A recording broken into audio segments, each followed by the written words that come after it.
Akmikindo TV. Kami kembali bersua dengan Pak Dr. Laurentius Manurung, Ketua Umum dari Akmikindo.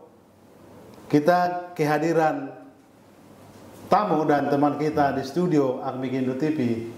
Nanti kita banyak berbincang Pak Lawrence, karena tamu kita ini kan suaranya khas dan memotivasi banyak luar biasa orang begitu.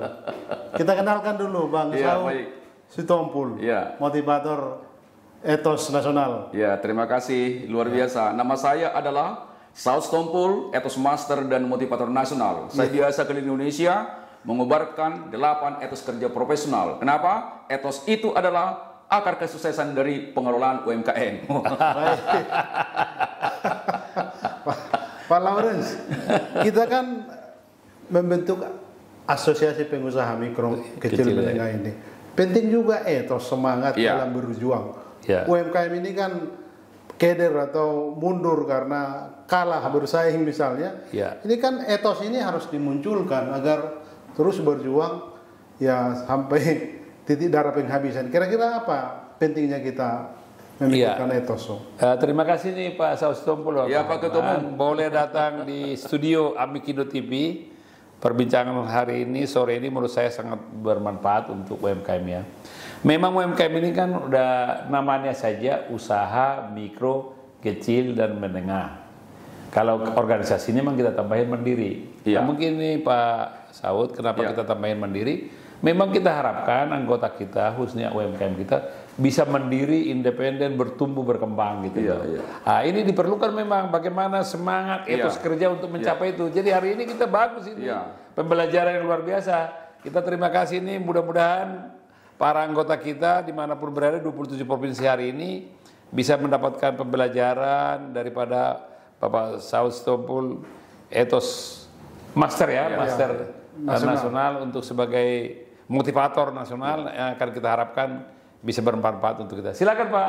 Silakan. Baik, terima kasih Pak Ketum. Demikian juga Mr. Hotman dan juga teman-teman. Kembali saya sebutkan, nama saya adalah Saud Sitompul, Etos Master dan Motivator Nasional. Ada satu pandangan mengatakan demikian. Kekuatan besar adalah akumulasi dari kekuatan kecil. Kalau Indonesia ingin makmur, ingin sejahtera, perkuatlah namanya ekonomi UMKM. Nah, bagaimana supaya kuat? Teman-teman pengusaha UMKM, satu kata kunci, selalu semangat.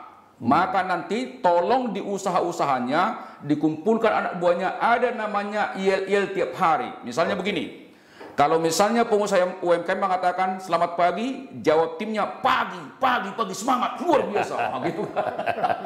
Selamat siang, kerja keras gitu. Selamat sore, target tercapai, gajian gitu. Selamat malam, enak tanan, maju UMKM. Itu satu kata kunci. Yang kedua, seluruh bisnis yang berkembang, satu kata kuncinya, pemimpinnya, pemiliknya, dan orang-orang di dalam itu adalah memiliki etos kerja. Etos kerja itu kalau kita bicara sederhana, antusiasme. Jadi melakukan usahanya selalu antusias. Untung semangat, tidak untung tambah semangat, itu kan. Jadi dia semangat bukan dari luar, dia semangat dari dalam. Yang kedua, etos itu kalau diartikan secara umum adalah, etos adalah keyakinan yang berfungsi sebagai panduan tingkah laku bagi seseorang, sekelompok orang, dan juga organisasi. Etos itu disebut juga namanya akar kesuksesan. Bagus. Kalau sebatang pohon yang menentukan itu banyak atau sedikit buahnya dan kekuatan batangnya tergantung akarnya. Semakin dalam akar pohon, semakin kokoh pohon itu terhadap terpan angin. Semakin dalam akar pohon, semakin banyak mendapatkan sari makanan untuk menghasilkan buah yang banyak. Demikian juga teman-teman pengusaha, pengusahanya sendiri dan timnya harus memiliki keyakinan yang unggul. Yakin sukses itu saja, pasti yakin. Karena alam itu kan menangkap pikiran kita kan. Tapi kalau kita pesimis, selalu bicara kendala, nggak mungkin kita selesai. Setiap masalah pasti ada solusi kan, itu kan? Karena di balik masalah itu kan ada kekuatan. Nah, saya mengusulkan kepada teman-teman pengusaha UMKM, ada 8 etos kerja yang perlu diperkuat. 1, sadarlah. Kalau untuk karyawan, sadarlah kerja di UMKM adalah rahmat. Barokah. berkat. Karena yang bekerja UMKM itu kan banyak orang melamar, tapi kan tak diterima kan, tuh kan. Jadi yang bekerja di UMKM sekarang, maknailah pekerjaanmu itu adalah rahmat bagimu kan, special grace, berkat khusus kan. Nah kemudian yang kedua, kalau kita diberikan rahmat sekaligus itu etos dua adalah kerja adalah amanah, kepercayaan. Dan setiap status itu kan dibutuhkan kepercayaan kan, itu kan. Kemudian juga setiap status memerlukan tanggung jawab. Nah, yang ketiga adalah maknailah tidak hanya sebagai rahmat, tidak juga hanya sebagai amanah. Yang ketiga itu juga sebagai panggilan, calling, passion kan, itu kan. Jadi bisnis itu, kerja itu sebenarnya passion, panggilan. Nanti kita cerita apa inti-intinya kan, itu kan. Nah, yang keempat adalah maknailah sebenarnya bisnis itu, pekerjaan itu adalah aktualisasi diri. Bagaimana mengubah potensi menjadi prestasi kan, itu kan. Nah yang kelima, ibadah tidak hanya di masjid, di kelenteng, di pura, di gereja. Bisnis dan juga pekerjaan adalah ibadah, menghadirkan sang pencipta di ruang bisnis kita kan, itu kan.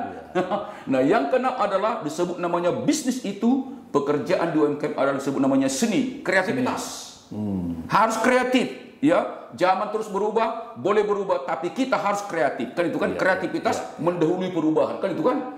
Nah, yang ketujuh adalah disebut namanya sebenarnya bisnis itu, bekerja itu di UMKM adalah kehormatan. Coba nganggur orang, kan nggak terhormat kan? Betul. Ya, yang kedelapan itu adalah disebut namanya bisnis itu, pekerjaan itu adalah pelayanan. Nah masing-masing ini ada perilakunya. Kalau pengusaha, UMKM dan juga karyawan sadar bisnisnya, pekerjaannya itu adalah rahmat, dua ciri perilakunya diikuti dengan aku mengelola bisnis ini dengan penuh syukur dan rasa ikhlas. Bekerja tulus, bekerja syukur dan juga rasa ikhlas. Jadi ikhlas itu artinya begini. Mungkin orang berpikir kalau ikhlas berarti gratis untuk pelanggan. Tidak. Ketika melakukan bukan digerakkan uang, tapi dari hatinya itu tulus. Kenapa? Setiap kehadiran bisnis sebenarnya kan menolong, bukan untuk dirinya kan. Maka tangan kita ini kan ada dua, satu menolong orang lain, satu menolong diri. Bisnis pun begitu. Tolong dulu pelanggan, baru kita tertolong diri kita kan, itu kan. Jadi yang pertama adalah mari kita maknai bisnis itu dan bekerja di UMKM adalah disebut namanya rahmat. Aku bekerja ikhlas penuh rasa syukur. Nah di bisnis itu ada tiga yang didapat sebagai rahmat. Yang pertama, setiap pengusaha itu, setiap karyawan itu kan mendapatkan namanya general grace. Apa itu? Barokah umum, berkat umum, oksigen. Dia misalnya kita di sini kan ada oksigen, kan itu disyukuri juga. Yang kedua, ada namanya special grace. Apa itu? Berkat khusus. Bisnis itu sendiri adalah berkat khusus bagi pengelola. Pekerjaan itu adalah khusus baginya. Kenapa? Karena yang lain kan nggak dapat. Ada ingin orang berusaha UMKM, tapi sampai sekarang nggak berhasil. Tapi sang pencipta diberikan dia kesempatan mengelola usahanya. Nah kemudian juga orang karyawan juga demikian. Nah yang ketiga adalah disebut namanya blessing in disguise. Dia datang melalui penderitaan. Jadi kalau teman-teman misalnya hari ini rugi, tenang saja. Gitu. Misalnya ada pemangkasan anggaran dari pemerintah, tenang. Yang penting semangat, itu kan. Nanti berikutnya akan normal kembali. Itu. Jadi kata kunci adalah mulai sekarang bersyukurlah dengan ada bisnis ini dengan UMKM. Kedua juga bersyukurlah dengan bekerja. Kelolalah dengan ikhlas penuh rasa syukur. Bukan berarti nggak dibayar ya. Beda orang yang ikhlas mengelola bisnis dengan tidak. Kalau yang ikhlas itu dia selalu ceria melayani pelanggannya kan, selalu ceria melakukan pekerjaannya. Itu kata kekuatan dari sebenarnya bisnis kerja adalah rahmat, grace kan. Nah yang kedua, kita harus sadar juga bisnis kita itu, pekerjaan kita itu juga adalah amanah. Apa itu amanah? Amanah itu kan kepercayaan. Kenapa pengusaha mendapatkan pelanggan? Karena pelanggan percaya pebisnis itu akan bagus, dia punya beli barang yang dibelikan itu kan. Nah hanya di sini memang perlu disadari oleh teman-teman pengusaha dan juga karyawan. Jadi kalau dikatakan amanah berarti ada harapan yang ingin dipenuhi. Contoh, kalau kita berbisnis, apa harapan pelanggan dari kita? Pertama, kualitas. Kan itu kan? servisnya bagus kan itu kan, Kepuasan. tepat waktu kan itu kan, berkualitas, jangan merugikan mereka. Kemudian juga, tetapi juga kalau dia misalnya pengusaha, apa harapan karyawan dari pengusaha itu? Iya. Tetapi juga sebaliknya, karyawan apa harapan pengusaha dari Anda kan itu kan? Jadi mengelola harapan. Jadi amanah itu sebenarnya adalah mewujudkan harapan. Nah di sini yang dibutuhkan namanya, kalau dia etos 2 sudah sadar kerja adalah amanah, 2 cirinya, aku bekerja benar, penuh tanggung jawab. Jadi kalau orang memaknai bisnis itu adalah amanah, pekerjaan amanah, dia bekerja benar, penuh tanggung jawab. Namanya tanggung jawab kan? Dalam bisnis itu ada risiko. Jangan pernah membuat rugi pelanggan. Lebih bagus bayar dia impas asal berikutnya dia bisa berbisnis kan itu kan. Jadi nggak boleh kita hanya melihat diri kita, tapi bagaimana pelanggan senang. Karena apa? Kita adakan untuk pelanggan. Nah yang ketiga disebut namanya bisnis itu, kerja itu adalah panggilan.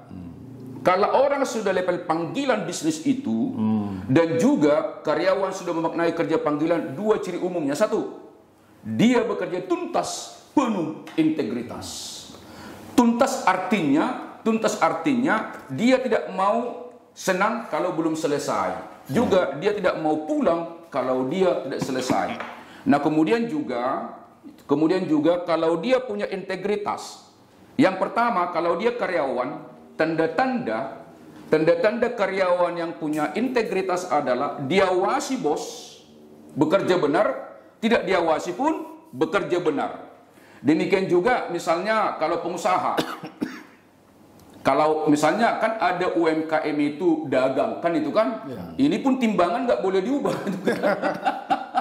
Harus jujur. Karena besok sama saya selalu katakan pengilustrasinya, kalau pengusaha itu, tapi hitung-hitungan yang tepat. Coba tiru itu pengusaha kacang. Pengusaha kacang kan tidak pernah dikurangi itunya kan, takarannya kan, bahkan ditambahkan. Artinya apa? Kalau pengusaha itu yang benar, tolong di atas harapan dari pelanggan, tapi dengan catatan jangan rugi juga kan. Itu harus cermat juga perhitungan. Nah dari mana kita tahu seorang pengusaha, seorang karyawan, dia itu sudah level panggilan atau passion? Gampang melihatnya. 1, pengusaha itu ketika dia di usaha itu selalu antusias. Antusias dia. Wajahnya itu kelihatan menyala-nyala itu. Kedua juga karyawan juga sudah level namanya panggilan. Yang kedua, dia itu adalah kairos. Dalam bahasa Yunani kan 2 waktu, kronos dan kairos. Kronos itu kan waktu berjalan tanpa makna spiritual. Tapi kalau kairos, dia melalui waktu itu menghadirkan spiritualitas atau disebut namanya kehadiran Sang Pencipta kan. Jadi kalau orang yang sudah kairos lupa waktu dia, katakanlah jam kerjanya itu jam 8 sampai jam 5, jam 3 itu jam 5 itu selalu jam 3 gitu kan. Dan dia juga rela altruisme, rela berkorban. Kan ada pengusaha kita lihat itu kan, kalau dia sudah level panggilan itu atau calling itu, dia itu pengusaha-pengusaha kan dari duitnya sendiri pun dikasih, nggak apa-apa, sebar sendiri kan itu kan. Yang penting senang. Jadi kita mau pengusaha itu jangan dikeluhkan usahanya, syukuri, tanggung jawab, dan juga selalu lakukan yang terbaik kan itu kan. Nah kemudian juga yang keempat itu, apa artinya usaha itu aktualisasi? Aktualisasi adalah mengubah potensi menjadi prestasi kan itu kan.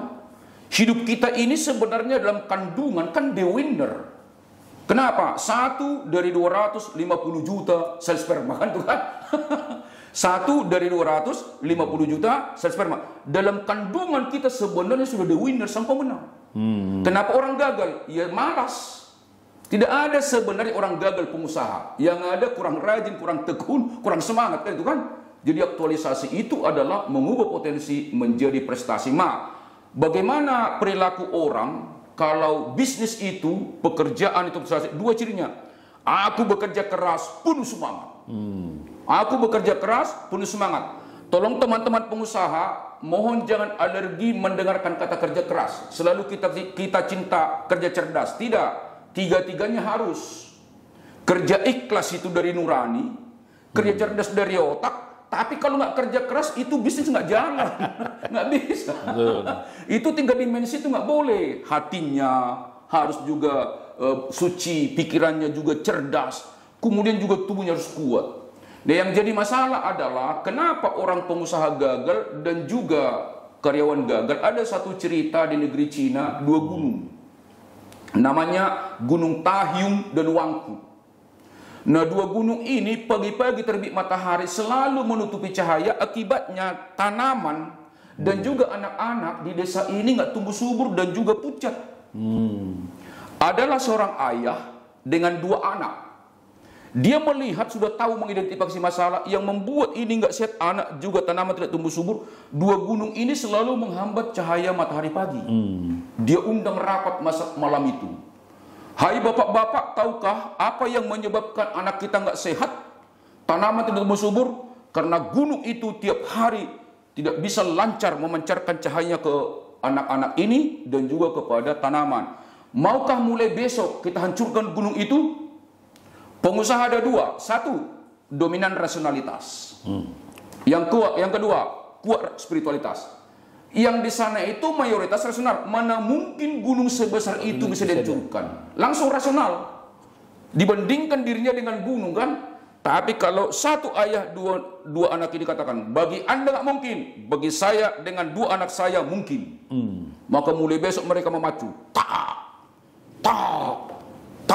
lewatlah sebagian semalam yang rapat itu. Hei orang tua, dengan 2 anak mana mungkin gunung sebesar ini bisa dihancurkan? Iya, bagi anda nggak mungkin, tapi bagi saya dengan anak saya mungkin. Terus mereka semangat. Kalaupun besok saya meninggal, anak saya ini akan meneruskan. Rupanya sang dewa melihat keseriusan mereka ini. Dewa di singgasananya kan Tuhan. Dibantu mereka, gunung datar, cahaya matahari bersinar. Kemudian juga tanaman tumbuh subur, anak-anak pun sehat. The point is, kenapa gagal orang? Ada Gunung Tahyung dalam dirinya. Yang selalu menutupi. Iya, menutupi. Apa itu? Kemalasan, pesimisme, itu dia. Jadi sebenarnya siapa yang menghancurkan itu? Iya, kita sendiri.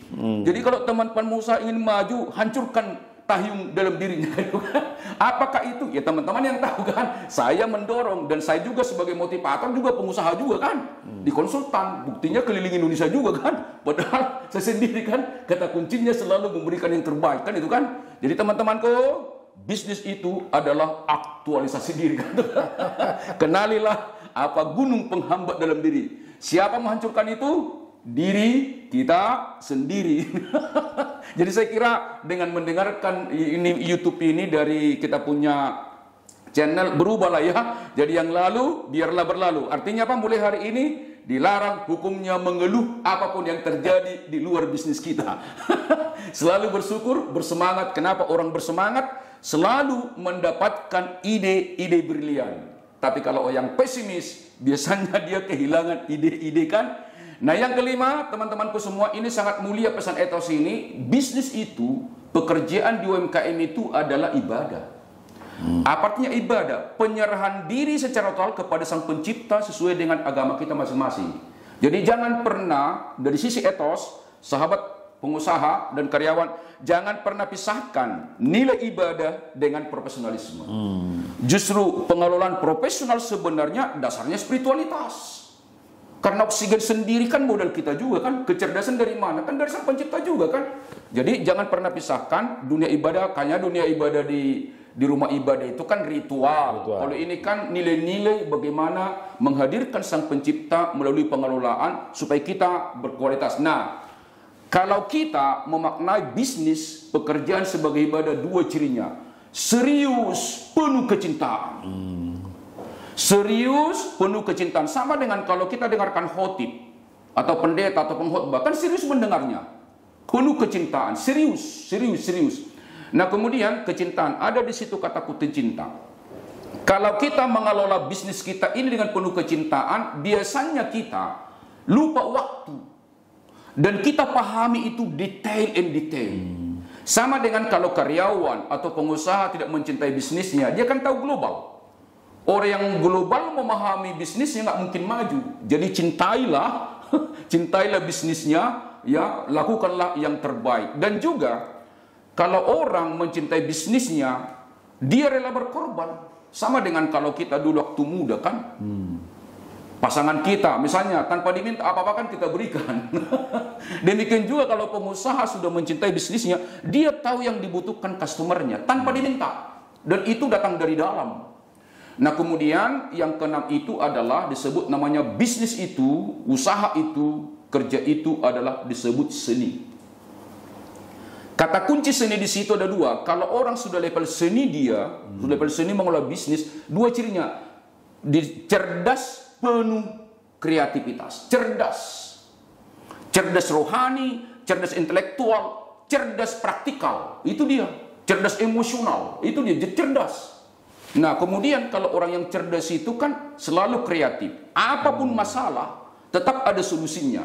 Kenapa? Kalau saya melihat dari sisi etos itu, sebenarnya kecerdasan itu, kreativitas itu kan bersumber dari Sang Pencipta. Apa buktinya?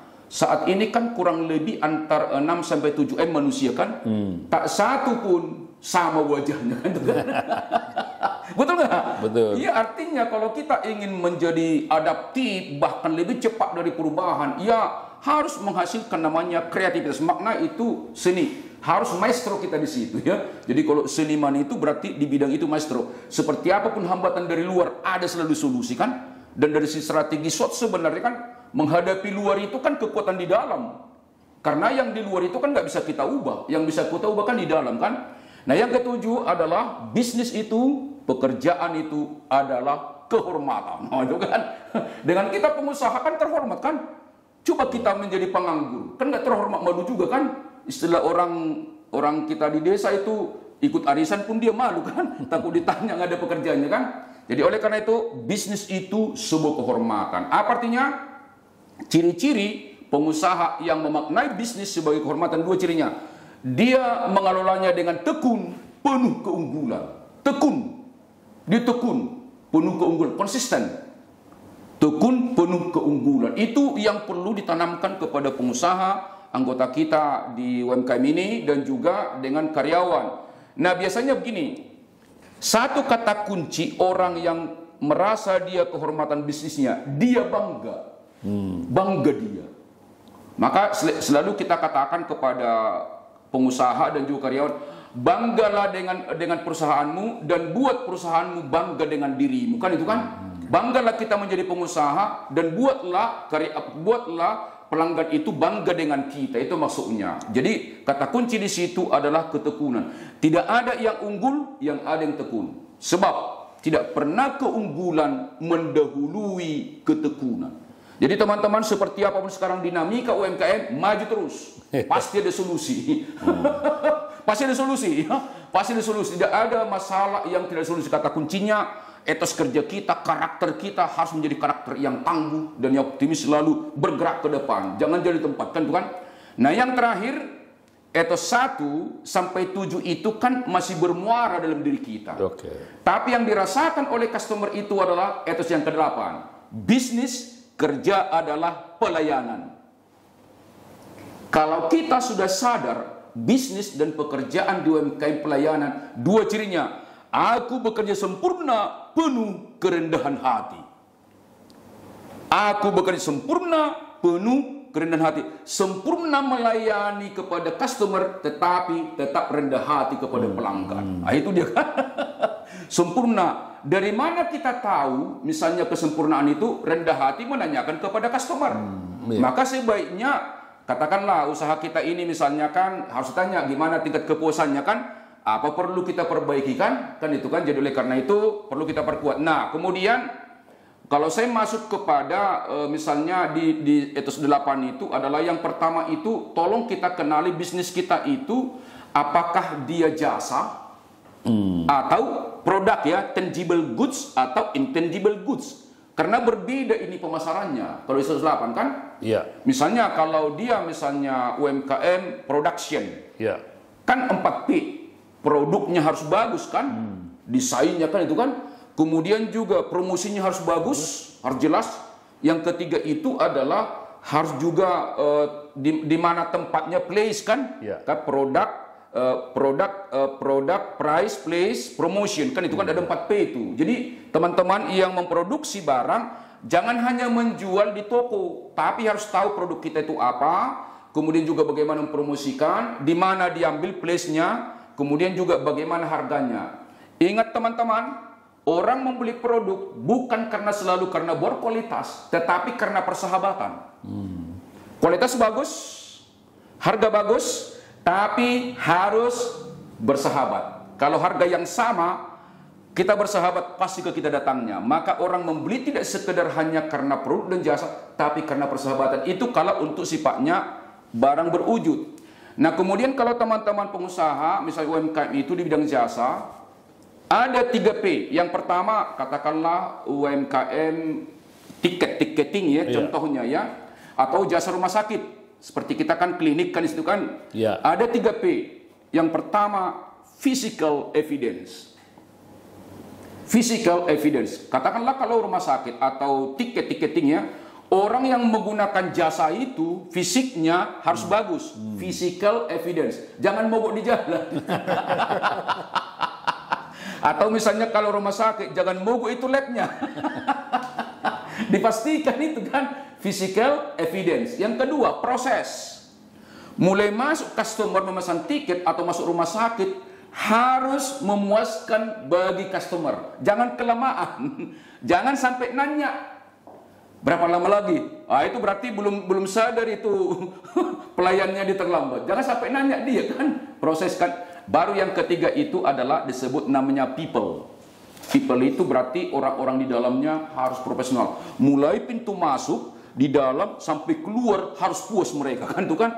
Baik itu bisnis fisikal atau tangible goods maupun intangible goods itu perlu juga. Nah umumnya kalau boleh, kalau orang masuk ke perusahaan kita itu adalah usaha kita itu yang pertama harus ramah, minimal budaya 5S.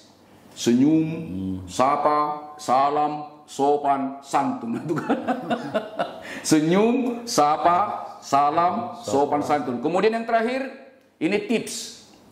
Bagaimanakah karyawan kita menyapa pelanggan atau pemimpin? Tolong juga pemimpin pengusaha itu budayakan 4F. Yang pertama disebut namanya friendly first. Selalu pimpinan itu menyapa duluan anak buahnya, kemudian juga anak buahnya itu menyapa duluan kepada pelanggan. Jadi supaya tauladan kan itu kan? Ya, jadi pemimpin itu harus lebih dahulu menyapa timnya.